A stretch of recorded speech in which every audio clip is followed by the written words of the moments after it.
In this video, I'd like to talk about having a sense of direction after loss.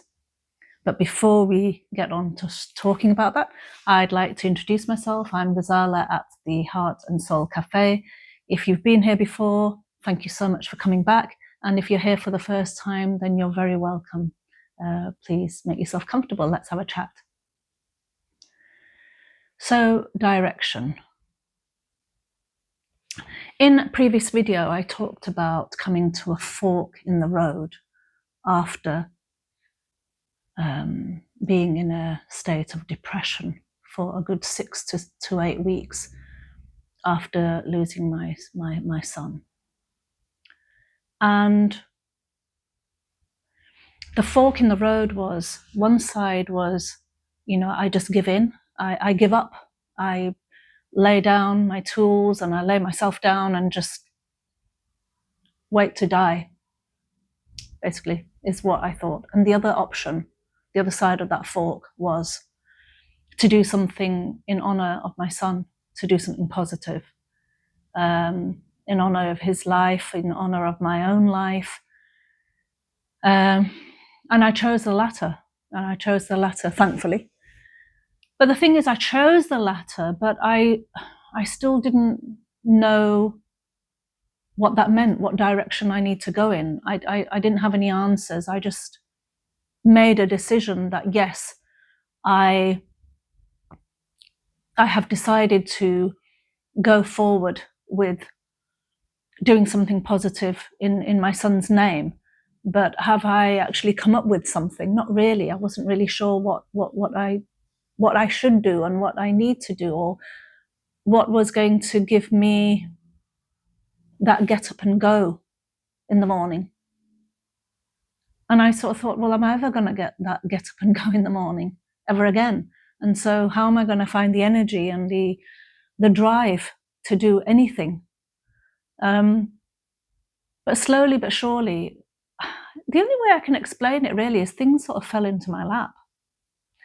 I've shared in a previous video that a cousin of mine gave me a leaflet, and that was about the bereavement charity that support, counsel, befriend women who have experienced loss. And because I have some counselling qualifications, I got in touch with them, and I told them what I shared with a lovely lady, what had been going on and what had happened in my life. And she actually thought I was calling to, because I wanted some support and some help. But I was actually calling because I wanted to join their team and wanted to be, a counsellor on their team. So that just fell into my lap. And, a few days later, after having that conversation, that call, I got the details for my first client, and that's been now 3.5 years, and I'm still doing that, and I wouldn't want to change it for the world. It's something that just gives me so much. So that was one thing. The other thing was, simultaneously, at the same time as that happening, I started up a charity, and it's something quite bizarre, but I've never had any experience in starting a charity or starting any kind of a business, or had no understanding of anything, really. So it was, where do I start? And in a way, that's quite good, because you're so naive that it's like you just open up doors and walk in, and you don't really possibly know what it entails. And I remember a lot of people saying to me, oh, you think you're starting up a charity, it's really hard work, and it's really this and it's really that. And I thought, well, there's so many people running a charity. How hard is it? And what does that mean? What does it's really hard mean? Am I going to be staying up endless nights till 2, 3 in the morning? Doing what? I didn't really understand, and it's probably a good thing I didn't understand. And running a charity is, okay. You don't just want to sit, with your hands on your lap, expecting to think things to happen themselves. No, that's not going to happen. But at the same time, it's not having endless nights staying awake until 3 o'clock in the morning either. So for me, it depends on what you think is hard work. And I suppose I'm not frightened of hard work, especially if I'm passionate about something. I'm not frightened of hard work. So yeah, I had this idea that I need to do something in my son's name, something positive. And so that was my sense of direction. This, YouTube, and I've talked about this in previous videos as well, but we'd if we go back to the charity bit really first, that we've raised some money.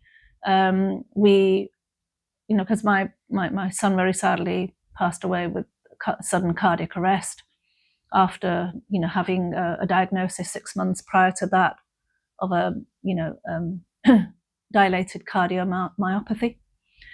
And so my ambition for the charity was to raise money and somewhere in the world offer treatments for people who possibly wouldn't be able to afford treatments or minor surgeries, maybe when it comes to cardiology surgery. So that was really the thinking behind it. So we've already created a 5-bed ICU in an existing cardiology hospital, and I'm really proud of that, and we're hopefully going to go on to doing bigger and better things with that.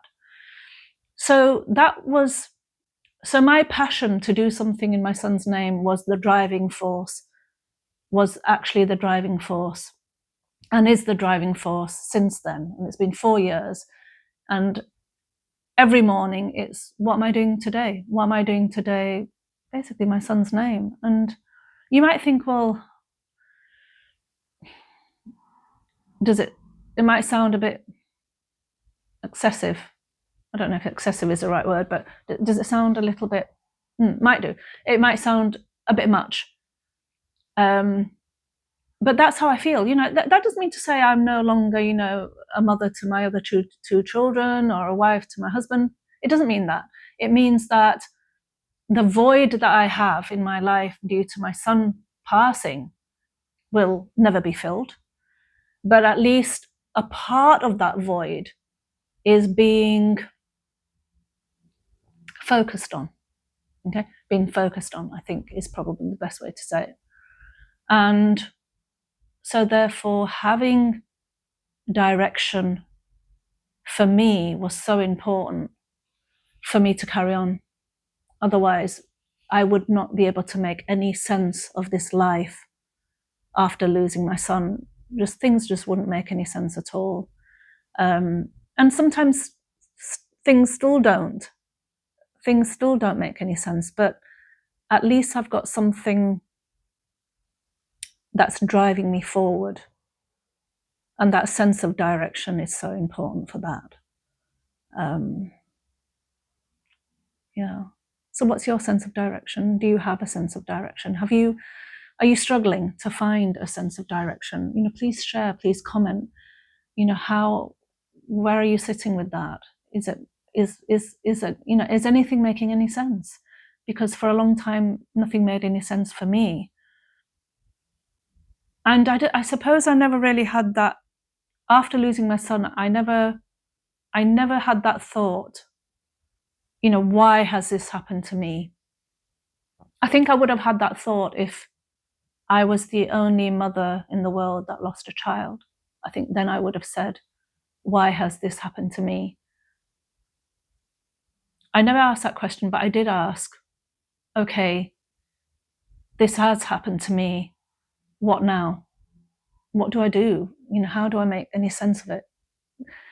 Do I need to make any sense of it? Or do I need to not waste energy and time trying to make any sense of it?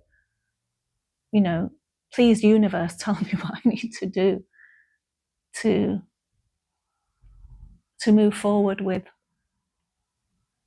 And that's my direction. So that and it's an ongoing thing. Again, this YouTube is so new, and I feel that maybe I came to a bit of a